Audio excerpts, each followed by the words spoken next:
और बिहार में चुनाव को लेकर अब तैयारियां अंतिम चरण पर हैं, लेकिन सबसे बड़ी पेंच सीटों को लेकर फंसी है। एनडीए के अंदर कहा जा रहा है कि सब कुछ फाइनल हो चुका है, लेकिन आंकड़े क्या है इस पर सस्पेंस बरकरार है। नीतीश कुमार दिल्ली के दौरे पर हैं और माना जा रहा है कि जल्दी सब कुछ सेट हो जाएगा। विधानसभा चुनाव को लेकर एनडीए में सियासी गणित कैसे बन रहा है, इस रिपोर्ट में देखिए।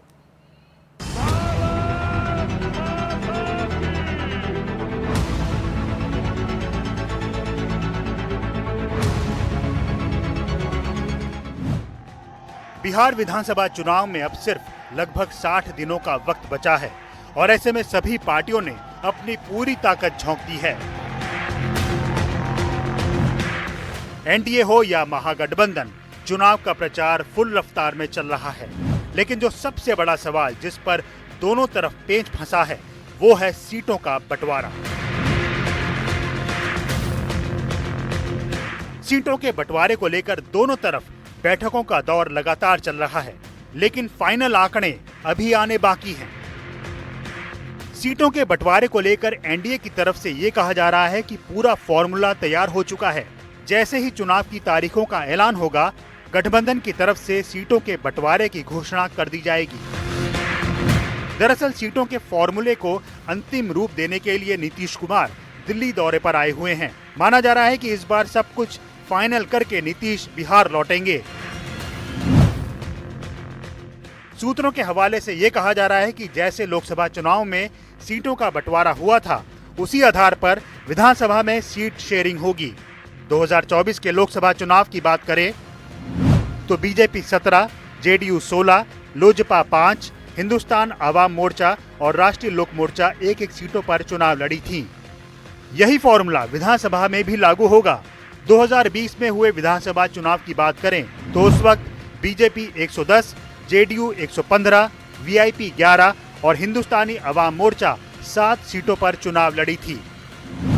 दरअसल 2020 के विधानसभा चुनाव में लोजपा एनडीए से अलग होकर लड़ी थी। इस बार एनडीए में सीट बंटवारे का सबसे बड़ा पेच लोजपा को लेकर फंसा है। सूत्रों की माने तो चिराग लोकसभा चुनाव में जीते हुए 5 सीटों का हवाला देकर विधानसभा में 40 सीटें मांग रहे हैं, जिसके लिए बीजेपी और जेडीयू तैयार नहीं हैं। साथ ही उपेंद्र कुशवाहा भी इस बार गठबंधन में हैं। सीटों के बंटवारे को लेकर बीजेपी का क्या कुछ कहना है, आपको सुनाते हैं। एनडीए में सीट शेयरिंग कोई मुद्दा ही नहीं है। ये इंडी गठबंधन के लोग सोचे कि चूहे बिल्ली का जो खेल चल रहा है। राहुल तेजस्वी को सीएम फेस मानने का तैयार नहीं, सीएम कांग्रेस के फेस को सीएम फेस मानने के तैयार नहीं, और माले आरजेडी को अपना नेता मानने के लिए तैयार नहीं। और एनडीए में ऑल इज वेल है। एनडीए में 243 सीट पर एनडीए ही लड़ेगी और नीतीश कुमार जी की अगुवाई में हम लोग 243 सीट में 225 सीट जीतने जा रहे हैं। माना जा रहा है कि बीजेपी के शीर्ष नेताओं से नीतीश की मुलाकात के बाद सब कुछ साफ हो जाएगा। लोगों को इंतजार फाइनल आंकड़े का है। Bureau report, NDTV India. और अब बिहार चुनावों को लेकर एनडीटीवी की एक्सक्लूसिव खबर। बिहार एनडीए में सीटों का फॉर्मूला लगभग तय हो चुका है। सीट शेयरिंग को लेकर सूत्रों के हवाले से बड़ी खबर आ रही है। जेडीयू के बारे में खबर आ रही है कि 102 से 103 सीटों पर जेडीयू लड़ सकती है। एनडीटीवी के सूत्र ये बता रहे हैं, एक्सक्लूसिव जानकारी आपको एनडीटीवी पर मिल रही है।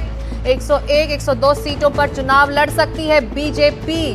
तो एनडीए के 3 दलों में बांटी जाएगी 40 सीट। ऐसा सूत्रों के हवाले से खबर पहुंच रही है। 40 सीटों से ज्यादा सीटें एलजेपी रामविलास को मिलेगी और हिंदुस्तान आवाम मोर्चा को मिल सकती है 6 से 7 सीटें। राष्ट्रीय लोक मोर्चा को 4 से 5 सीटें मिलने की संभावना बताई जा रही है। तो ये एक्सक्लूसिव जानकारी इस वक्त सीट शेयरिंग को लेकर काफी हलचल है। इस वक्त एनडीए के खेमे में नीतीश कुमार बैठक में शामिल होने के लिए इस वक्त दिल्ली में है और सीट शेयरिंग का आखिर क्या फॉर्मूला होगा, इस पर आखिरी नतीजा आने से पहले ये एक्सक्लूसिव जानकारी आपको एनडीटीवी पर मिल रही है। और हमारे सहयोगी अब जुड़ रहे हैं। दिल्ली से प्रशांत हैं, अखिलेश शर्मा हैं, मनोरंजन भारती हैं और प्रभाकर हैं।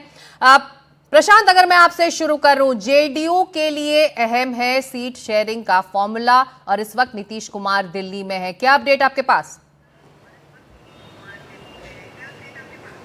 नहीं, देखिए सिकता नीतीश कुमार अब से कुछ देर पहले पटना के लिए रवाना हो चुके हैं और उनकी इस जो यात्रा थी वो कल यहाँ दिल्ली पहुँचे थे। दिल्ली में उनकी किसी बीजेपी नेता से मुलाकात नहीं हुई है। ऐसे भी बताया ये गया पार्टी की तरफ से कि वो यहाँ निजी काम से अपने रूटीन चेकअप के लिए दिल्ली पहुँचे थे और वो काम करवाकर वो वापस पटना के लिए रवाना हो चुके हैं। तो उम्मीद ये की जा रही है कि नीतीश कुमार वहाँ जब पहुँचेंगे, एनडीए के भीतर जो सीटों का तालमेल है, जो उस पर बातचीत होनी है, वो अलग अलग लेवल पर हो रही है, अलग अलग स्तरों पर हो रही है। नीतीश कुमार की जो ये यात्रा थी वो निजी कारणों से थी, अब ये बताया जा रहा है, और वो पूरा करके नीतीश कुमार वापस पटना जा चुके हैं। जी, निजी कारणों से ये यात्रा थी दिल्ली की, लेकिन अखिलेश अंदर खाने की क्या खबर है? एनडीए में किस तरह की सीट शेयरिंग की हलचल है? क्योंकि एक्सक्लूसिव जानकारी ये एनडीटीवी के पास है इस वक्त की 102 से 103 सीटों पर जेडीयू लड़ सकती है, 101 से 102 सीटों पर बीजेपी चुनाव लड़ सकती है। फॉर्मूला हो सकता है। बिल्कुल, मोटे तौर पर यही फार्मूला है और माना जा रहा है कि बिहार विधानसभा चुनाव के ऐलान के बाद, जो कि सितंबर महीने के अंत में या फिर अक्टूबर के पहले सप्ताह में हो सकता है, उसके बाद एनडीए के वरिष्ठ नेताओं की एक बैठक होगी जिसमें कि अंतिम तौर पर ये मुहर लगा दी जाएगी। लेकिन जो सूत्र हमें जानकारी दे रहे हैं उसके मुताबिक जेडीयू और बीजेपी दोनों ही कम से कम 100 सीटों पर चुनाव लड़ेंगे। इसमें जेडीयू बीजेपी से 1 या 2 अधिक सीटों पर चुनाव लड़ेगी ताकि ये संदेश दे सके कि बिहार में सबसे बड़ा भाई जेडीयू ही है। और बाकी जो सीटें होंगी वो सहयोगी दलों में बांटी जाएंगी, जिसमें कि चिराग पासवान, उपेंद्र कुशवाहा और जीतन राम मांझी शामिल हैं। हालांकि चिराग पासवान 40 सीटें मांग रहे हैं, लेकिन माना जा रहा है कि उनको 20 से 22 सीटें ही मिलेंगी। बाकी जो सीटें हैं 5 से 6 उपेंद्र कुशवाहा और जीतन राम मांझी को दी जा सकती है। तो मोटे तौर पर यही फार्मूला बना है। आपको याद होगा कि पिछले विधानसभा चुनाव में बीजेपी और जेडीयू ने मिलकर चुनाव लड़ा था, लेकिन चिराग पासवान अलग चुनाव लड़े थे। इस बार चिराग पासवान साथ में हैं, उनके तेवर भी थोड़ा आक्रामक हैं, लेकिन यही माना जा रहा है कि वो ज़्यादा सीटें लेना चाहते हैं, इसलिए वो अपने तेवर आक्रामक दिखा रहे हैं। लेकिन मोटे तौर पर जो है सहमति बन गई है और उसी के हिसाब से, उसी फार्मूले के हिसाब से सीटों का बंटवारा किया जाएगा।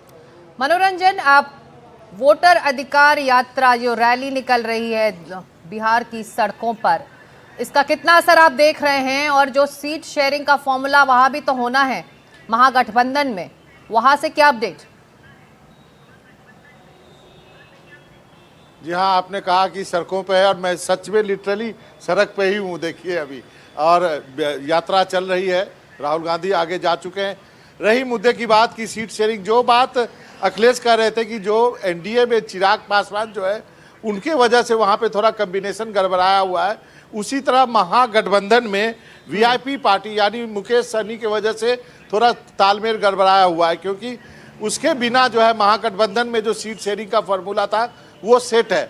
जैसे एनडीए में चिराग पासवान के आने के बाद सबको अपनी अपनी सीटें थोड़ी छोड़नी पड़ रही है, सबको थोड़ा एडजस्टमेंट कर रहा है, उसी तरह महागठबंधन में मुकेश सहनी के वजह से कुछ सीटें जो है सबको त्याग करनी पड़ेगी। कांग्रेस ने तो साफ कर दिया कि वो 70 सीटें नहीं लड़ेगी पिछली बार की तरह, वो 55 सीट के आसपास लड़ना चाहती है। तो अब कुछ सीटें जो है मुकेश सहनी बहुत हार्ड बार्गेनर है, 50 सीट मांग रहे हैं, साथ में डिप्टी चीफ मिनिस्टरशिप भी मांग रहे हैं।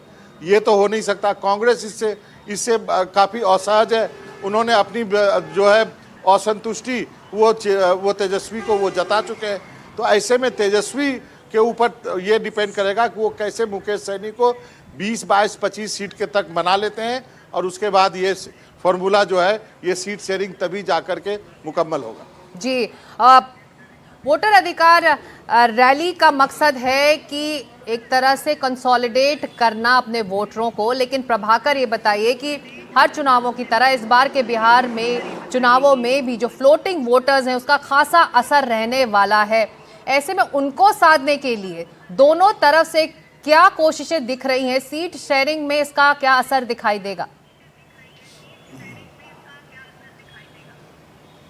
देखिए, जहाँ तक फ्लोटिंग वोटरों की बात है तो चाहे दोनों खेमों की आप बात करें, वो फ्लोटिंग वोटरों को अपने पक्ष में करने की कवायद करते हैं और उनके बिना जो है वो किसी भी पॉलिटिकल पार्टी का या किसी भी खेमे का बेड़ा पार नहीं किया जा सकता है। अगर आप बात करें महागठबंधन की तो यादव और मुस्लिम वोट के अलावा वो कोशिश करते हैं कि उसमें एडिशन हो और तभी वो जो है जो एक मैजिक फिगर है वहाँ तक वो पहुँच पाएंगे, और वैसी ही कोशिश से रहती है एनडीए की भी। जहाँ तक महागठबंधन के सीट शेयरिंग की बात है, जो हमारे पास जानकारी है उसके हिसाब से लगभग 120 से 25 सीटों के आसपास में राजद जो है वो लड़ने की तैयारी कर रही है। जहाँ तक कांग्रेस की बात है, कांग्रेस को इस बार 50 के भीतर सिमटाने की तैयारी है। पिछले बार उन्होंने 70 सीटों पर चुनाव लड़ा था, जिसमें से 19 सीटें उन्हें आई थी। इस बार लगभग 50 के आसपास की जो सीटें हैं उस पर वो तैयार हो गए हैं। जो सबसे मुश्किल हो रही है वो जीतन राम मांझी को समझाने में हो रही है। सबसे मुश्किल जो हो रही है मुकेश सहनी को, माफ़ कीजिएगा, समझाने में हो रही है। मुकेश सहनी जो कि वीआईपी पार्टी के चीफ है, वो लगभग 70 सीटों की मांग कर रहे हैं और साथ में डिप्टी चीफ मिनिस्टरशिप की मांग कर रहे हैं, जबकि जो हमारी जानकारी है उसके हिसाब से उन्हें 20 से 25 सीटों के बीच ही दिया जा सकता है। पारस हैं, पशुपतिनाथ पारस, उन्हें 1 से 2 सीटों में समेटाया जा सकता है। और जो लेफ्ट पार्टीज़ हैं उनकी सीटों में इस बार इजाफा हो सकता है, क्योंकि लेफ्ट पार्टीज़ का परफॉर्मेंस पिछली बार अच्छा रहा था, तो इस बार उनकी सीटों को थोड़ी बढ़ाई जा सकती है। लगभग 35 से 40 के आसपास में, अगर आप तीनों लेफ्ट पार्टी को मिला के बात करेंगे तो 35 से 40 के आसपास सीटें उनके पास जा सकती है, क्योंकि उनका पिछले बार का स्ट्राइक रेट जो है वो काफ़ी अच्छा रहा था। लेकिन कुल मिला के जैसी जद्दोजहद आप एनडीए में देख रहे हैं सीटों की, वैसी ही जद्दोजहद जो है वो इंडिया अलायंस में भी है। और तेजस्वी यादव के लिए एक बहुत ही ये कठिन समस्या उनके दरवाजे पे खड़ी है कि कैसे चुनाव से पहले जो सीटों का मसला है वो सुलझा लें, ताकि जो कन्फ्यूजन जो है वो ग्राउंड पर ना जाए। जी अखिलेश, अब बात करते हैं चेहरों की। एनडीए का चेहरा नीतीश कुमार ही है, ये क्लैरिटी है इस वक्त? निश्चित तौर पर है, और इसमें कहीं कोई संदेह नहीं है कि नीतीश कुमार के चेहरे को ही आगे रखकर एनडीए बिहार विधानसभा चुनाव में उतरने जा रहा है। हालांकि उनके स्वास्थ्य को लेकर चिंताएं हैं, ये बात ज़रूर है। इसको लेकर के मंथन भी हुआ है एनडीए के सहयोगी दलों के बीच में, लेकिन यही निष्कर्ष पर पहुंचा गया कि नीतीश कुमार अपरिहार्य हैं एनडीए के लिए बिहार में, और यही कारण है कि उनके चेहरे के, उनके काम को ही सामने रख करके एनडीए बिहार विधानसभा चुनाव में उतरेगा। और अगर एनडीए की फिर से जीत होती है नीतीश कुमार की अगुवाई में, तो उसके बाद एनडीए ने यह तय किया है कि नीतीश कुमार ही ये फैसला करेंगे कि वो आगे क्या करेंगे, यानी वो मुख्यमंत्री बनेंगे या फिर वो अपनी गद्दी किसी और को देते हैं। ये जो फैसला है ये नीतीश कुमार खुद ही करेंगे, ये एनडीए के भीतर में तय हुआ है। लेकिन बीजेपी ये स्पष्ट कर चुकी है कि नीतीश कुमार ही चेहरा हैं। एक तरफ पीएम नरेंद्र मोदी का चेहरा होगा, दूसरी तरफ नीतीश कुमार का चेहरा होगा, और इन्हीं चेहरों के सहारे बीजेपी चुनाव मैदान में उतरेगी। लेकिन अभी ये प्रश्न जो है उसको ज़्यादा पार्टी तूल नहीं देना चाहती है कि नीतीश कुमार अगर नहीं होते तो कौन होगा, क्या बीजेपी को कुर्सी मिल सकती है, क्योंकि बीजेपी को लगता है कि ये जो चर्चा है इसको करने से एनडीए का नुकसान होगा। नीतीश कुमार की लोकप्रियता अभी बरकरार है, ये बीजेपी के अपने इंटरनल सर्वे कहते हैं। नीतीश कुमार को टक्कर मनोरंजन भारती, तेजस्वी यादव ही देंगे? जी हाँ, निश्चित रूप से महागठबंधन के नेता तेजस्वी यादव हैं। यदि मान लीजिए देखिए, यदि किसी गठबंधन में कोई भी पार्टी यदि 125, 130, 135 सीट लड़ती है तो निश्चित रूप से उसका नेता ही गठबंधन का नेता है। भले ही आप मंच से बोलें या ना बोलें, मंच से राहुल गांधी ने नहीं बोला, इसको लेकर के भी कई बातें कही जा रही है, लेकिन आने वाले दिनों में मुझे लगता है इस पे कांग्रेस को आज नहीं कल तो स्थिति साफ करनी ही होगी। बिल्कुल, और स्थिति साफ होगी जब ये सीटों के बंटवारे पर अंतिम फैसला दोनों ही खेमों में हो जाता है। बहुत शुक्रिया आप चारों का इस चर्चा में शामिल होने के लिए। तो एक्सक्लूसिव जानकारी हम आपको दे रहे थे किस तरह से सीटों का बंटवारा होने वाला है।